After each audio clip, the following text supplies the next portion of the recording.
now we maybe ask Dr. Tedoro for his comments.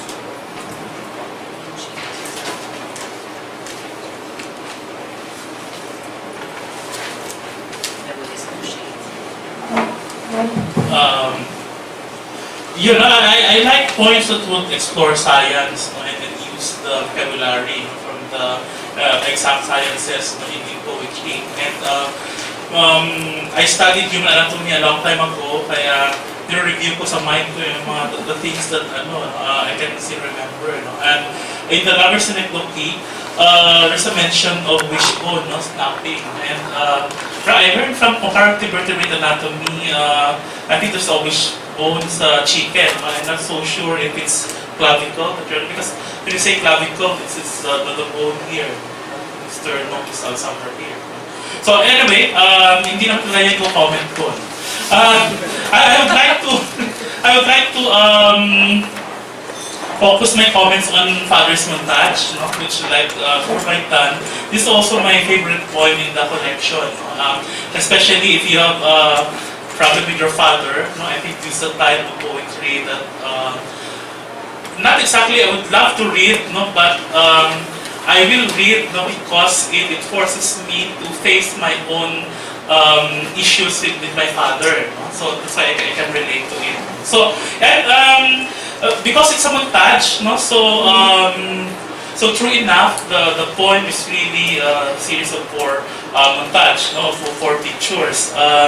Like for the first part, the one, so here the father is sick, and then the second one, the father is healthy, the father is a lot younger, and then riding a stallion, and I think it's a father from the point of view of a sissy child, who can ride the horse properly, and probably traumatized by it.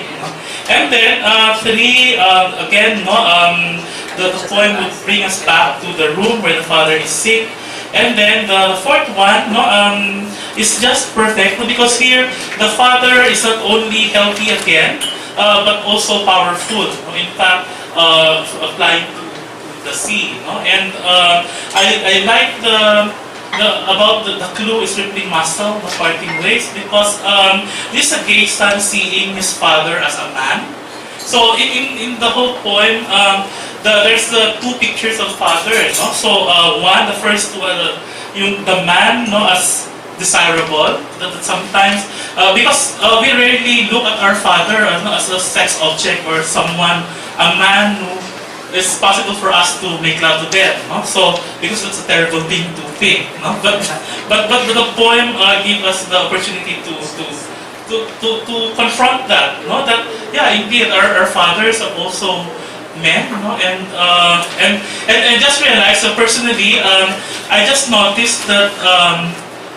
I think I fell in love with three men who looks like my father, when my father was young. When I look at the picture, oh my God, parang itsura ng mga lalaki na ilan ako, parang tatay ko nung bata. So, and then the father as man, as in vulnerable, to time, that's why the father is sick, because the human body is like that,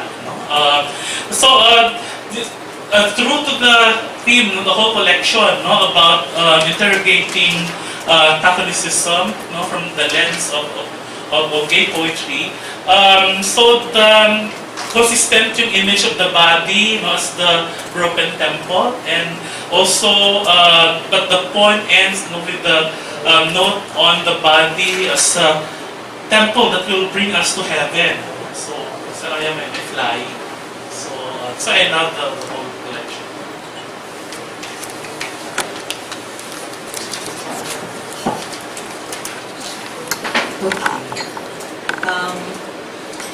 Well, I listen to everybody, and I agree with certain things, but I want to start with I think somebody said, I forgot, like broken temple. If Neil didn't explain it, I wouldn't know what the collection was about. So what holds the collection together under this particular title, Broken Temple? But listening to Neil, I see that it's a promising project. although I kind of caution the writer with the many subjects that can possibly be explored here. I mean, of course there are a whole lot of subjects and themes that you're going to be exploring, but something will have to hold the collection together somehow. And I was thinking maybe it's the use of form, but or looking at the poetic line, because there are two things used here, the couplet, and you have free verse. But when you use the couplet, I agree with Mariel that I couldn't find the tension, or parang I was trying to feel the particular tension of the two lines, and I didn't get that sense, right? And the free verse is instinctive. So I see how instinctive your line cutting is, but how about more than instinct, right? Like I don't know, like some syntax, how are you going to play, or when are you going to subvert that enjambment, right? So I'll just look at the poems individually because I can't seem to string them together. They are different confessions. When we look at the first, just a few suggestions because many suggestions were already given. For the first poem, I was wondering if you could play with the form, because I noticed the different pronouns here, we, you, I, you, sounds like many voices. And these many voices, although like Neil had said that it's a pagan god and the Christian god, but there is the I am not the God of the scripture, then there is the we saw you in the distance. It feels like there's a chorus happening. And then balik sa, and then we refused you at first, and then upon my feet, right? My daughter, then on my uncrossed brow, my young brown boy. And so, but if you play with the lines and bring out multiple voices, the poem might become richer. Yeah. But I want to also commend this wonderful writer beside me for the way that he ends his poems. Diba? Like, he just fabulously ends his poems like, nandiyan na, okay, I don't need anything else. Diba? Pero meron akong isa. Page 66. I wonder if the writer would try to just end with, oftentimes I cannot cross the threshold, period. Yun lang. I mean, pero that's the only bone to pick there. Diba? And when we look at I love, lovers, synecdoche, ayan, good lines there. I was wondering if you like to try expanding that I am, like to full climax, diba? Like I am, but it's wonderful as is. Also, so my comments are mostly yung expansion, prodigal glass. There are two, so 1, 2, 3, 4, 5, 6. So I think it's the 6th stanza. So when you say there are 3 onlys here, right? So either I was wondering if you could expand it, right? Or you could also like rein it in. Your choice, but it's wonderful. Ayan, Crush, I have heard, is the most workshopped of the poems. So my only concern probably is the 12-year-old. Because the 12-year-old doesn't seem to sound like a 12-year-old. Diba? A classmate walks up to me, impish grin, hey, do you do this, blah, blah, blah. Then suddenly there's the kiss, the bronze god, kissed by the creator, that entire thing. Then we return to this beautiful naivete, 15, 16, 17, just beautiful. This is a wonderful poem. Okay, Father's montage. Nothing to say about that. Wonderful 3 stanzas to end with, right? So thank you for this collection. Can we hear from Shay? Yes? Oh, meron fish me. So the English language. Yeah. No, I mean, the reason for Tom's video not having been emailed earlier is that she exceeded the time I gave her, which is maximum of 10 minutes. So she had to do another video to make it shorter. She had so much to say. No, but the one we're going to show is a short nap.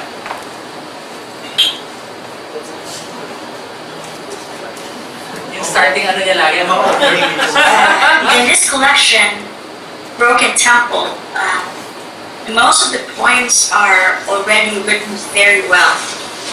I feel we also tie together as a collection, beginning with a gesture at origin, land, the changes that happen from indigenous times to post-colonial.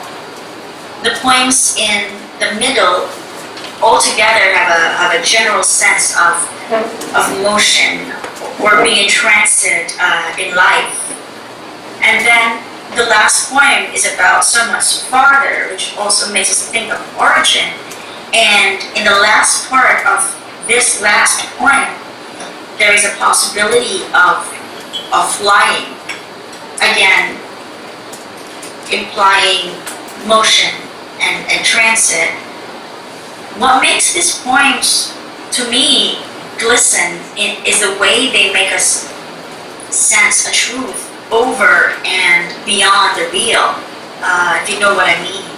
In Lover's Synecdoche, for instance, we sense the gesture towards something larger than sex and desire. The line, it is about sex and desire, but also at the same time, something larger than it. The line cuts of this poem might initially appear awkward, such as, say, the first and sixth lines, but I feel these line cuts work because they give a sense of risk and uncertainty, which is a context in this piece. I especially find the second stanza precise and skillful rendering of thoughts through word choice, line cut, and enjambment. There is the certainty, the unapologetic boldness in the tone of the speaker. The list in the third stanza is also successful because it is clearly, carefully chosen. In a particular order, it seems to draw a scene which in another way is repeated in the fourth stanza. The final scene is wonderfully ambiguous and it ends on a high note, something I admit I have a preference for. Prodigal Glass, my first reaction was, wow. Like, man, why are you submitting this for a workshop? Just gonna go and have this published, you know? This poem has the clarity achieved through indirectness and gives another kind of light to re-experience what can easily be a too familiar situation. The poem reiterates but also rewrites various texts, a number of things culled from religious contexts. In this way, the poem successfully blurs conventional conceptions of or conventional constructs of the sacred and the profane, even the strong and the vulnerable. The line cuts work very well, especially in the 8th and 9th lines, as well as in the 12th and 13th lines. The parceling of ideas per stanza is also successful. I like how the poem invokes the mother.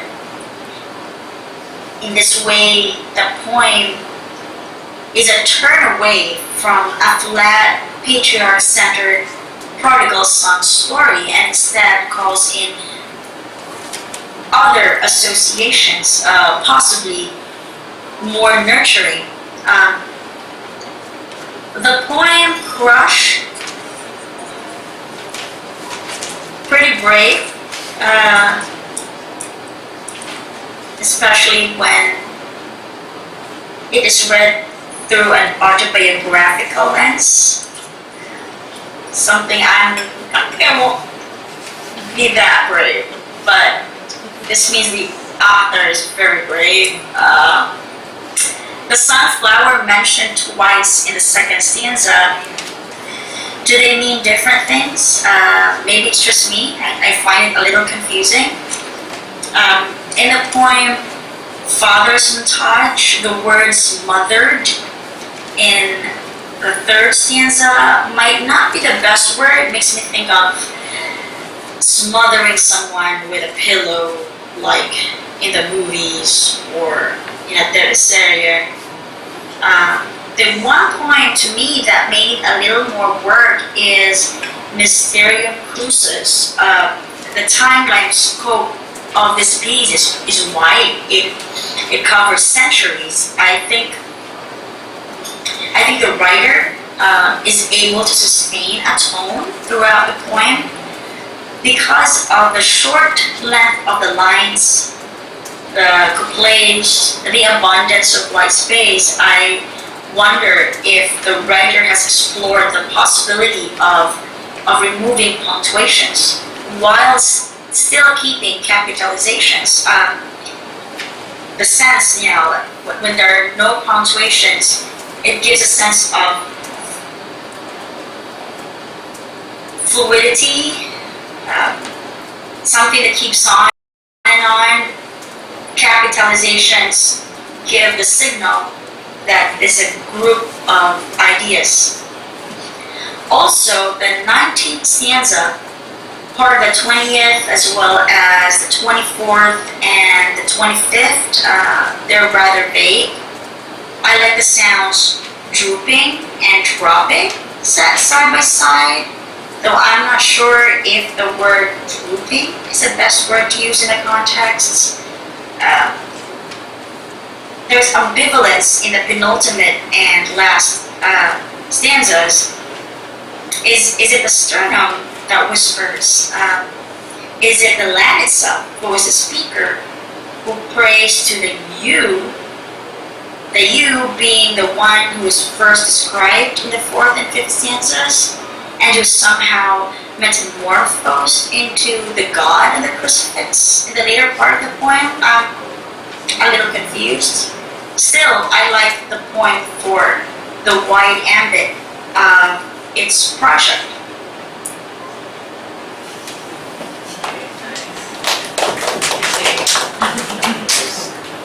Other comments?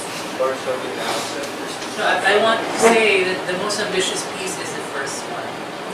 And it's where actually the mannerisms that you find throughout, they are not there. The first piece is doing something different, very adventurous, very different. How do you summarize Philippine history in poetry, and focusing in particular on the question of religion and what harm it has done to indigenous spirituality, to the indigenous population? The cross is a universal archetype. And so it is, in fact, the speaker actually situates it.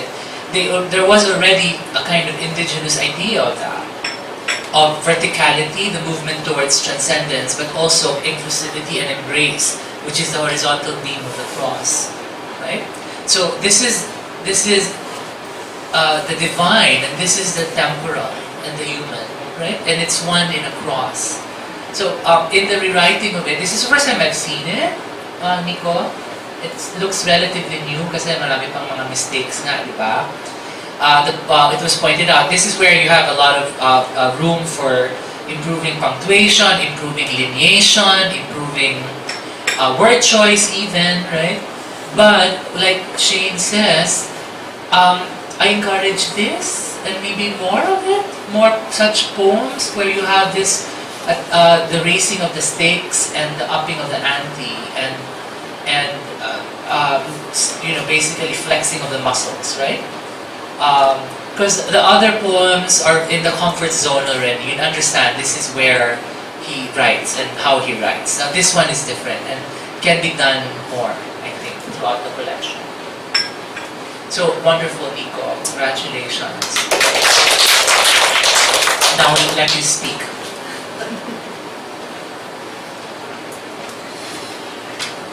I'm so overwhelmed. Thank you for all those comments. I think what benefits me most and what gives me courage from hearing all the comments was what I said in the first day, that I do have a comfort zone, and Sir Neil knows that very well, what that looks like. So Mr. Crucis was something I wrote in another class actually, Chingby's class, but there was so I wanted to challenge myself in that sense, but I wanted to keep the project that I was going on, so I wanted to see how I could reconcile that. But I'm saying the courage because experimentation in poetry is not something that I do very often. So with all those suggestions with form and enjambment and titles, enjambment and titles are really my fear. so it's something that I should play with, I think.